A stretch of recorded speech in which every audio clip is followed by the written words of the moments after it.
ఓబద్యా 1 ఓబద్యాకు కలిగిన దర్శనము. ఎదోమును గురించి ప్రభువగు యెహోవా సెలవిచ్చునది. యెహోవా యొద్ద నుండి వచ్చిన సమాచారము మాకు వినబడెను. ఎదోము మీద యుద్ధము చేయుదము లెండని జనులను రేపుటకే దూత పంపబడియున్నాడు. నేను అన్యజనులలో నిన్ను అల్పునిగా చేసితిని, నీవు బహుగా తృణీకరింపబడుదువు. అత్యున్నతమైన పర్వతముల మీద ఆసీనుడవయుండి కొండ సందులలో నివసించువాడా నన్ను క్రిందికి పడద్రోయగలవాడెవడని అనుకునువాడా? నీ హృదయపు గర్వము చేత నీవు మోసపోతివి. పక్షిరాజు గూడంత ఎత్తున నివాసము చేసుకుని నక్షత్రములలో నీవు దాని కట్టినను అచ్చట నుండియు నేను నిన్ను క్రింద పడవేతును. ఇదే యెహోవా వాక్కు. చోరులేగాని రాత్రి కన్నము వేయువారేగాని నీ మీదికి వచ్చిన ఎడల తమకు కావలసినంత మట్టుకు దోచుకొందురుగదా. ద్రాక్ష పండ్లను ఏరువారు నీ యొద్దకు వచ్చినేడల పరిగె ఏరు కొనువారికి కొంత యుండనిత్తురుగదా. నిన్ను చూడగా నీవు బొత్తిగా చెడిపోయియున్నావు.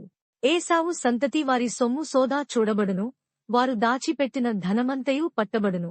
నీతో సంధి చేసిన వారు నిన్ను తమ సరిహద్దు వరకు పంపివేయుదురు. నీతో సమాధానముగా ఉన్నవారు నిన్ను మోసపుచ్చి నీకు బలాత్కారము చేయుదురు. వారు నీ అన్నము తిని నీ కొరకు ఉరియొడ్డుదురు. ఎదోమునకు వివేచన లేకపోయెను.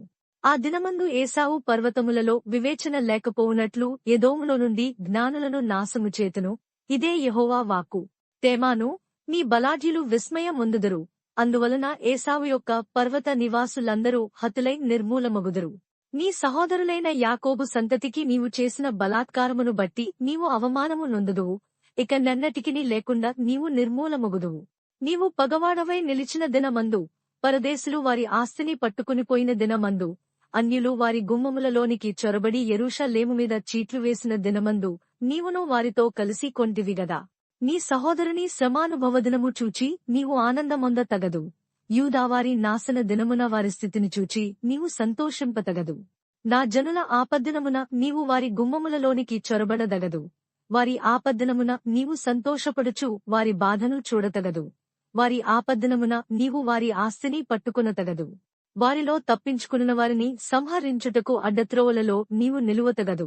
శ్రమదిన మందు అతనికి శేషించిన వారిని శత్రువుల చేతికి అప్పగింపతగదు. యెహోవా దినము అన్యజనులందరిమీదికి వచ్చుచున్నది. అప్పుడు నీవు చేసినట్టే నీకును చేయబడును. నీవు చేసినదే నీ నెత్తిమీదికి వచ్చును. మీరు నా పరిశుద్ధమైన కొండమీద త్రాగినట్లు అన్యజనులందరూ నిత్యము త్రాగుదురు. తాము ఇక నెన్నడు నుండనివారైనట్లు వారేమీ మిగులకుండా త్రాగుదురు. అయితే సీయోను కొండ ప్రతిష్ఠితమగును, తప్పించుకునినవారు దానిమీద నివసింతురు. యాకోబు సంతతివారు తమ స్వాస్థ్యములను స్వతంత్రించుకొందరు. మరియు యాకోబు సంతతివారు అగ్నియు, యోసేపు సంతతివారు మంటయు అగుదురు. ఏశావు సంతతివారు వారికి కొయ్యకాలుగా ఉందరు. ఏశావు సంతతివారిలో ఎవడును తప్పించుకొనకుండా యోసేపు సంతతివారు వారిలో మండి వారిని కాల్చుదురు. యెహోవా మాట ఇచ్చియున్నాడు. దక్షిణ దిక్కున నివసించువారు ఏశావు యొక్క పర్వతమును స్వతంత్రించుకొందరు.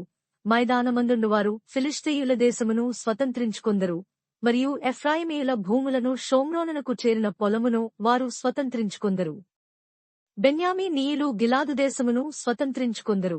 మరియు ఇశ్రాయేలీయుల దండు, అనగా వారిలో చెర పట్టబడినవారు సారెపతు వరకు కనానీయుల దేశమును స్వతంత్రించుకొందరు. యెరూషలేము వారిలో చెరపట్టబడి సెఫారాదునకు పోయినవారు దక్షిణ దేశపు పట్టణములను స్వతంత్రించుకొందరు. మరియు ఏశావు యొక్క కొండకు తీర్పు తీర్చుటకై సీయోను కొండమీద రక్షకులు పుట్టుదురు. అప్పుడు రాజ్యము యెహోవాది యగును.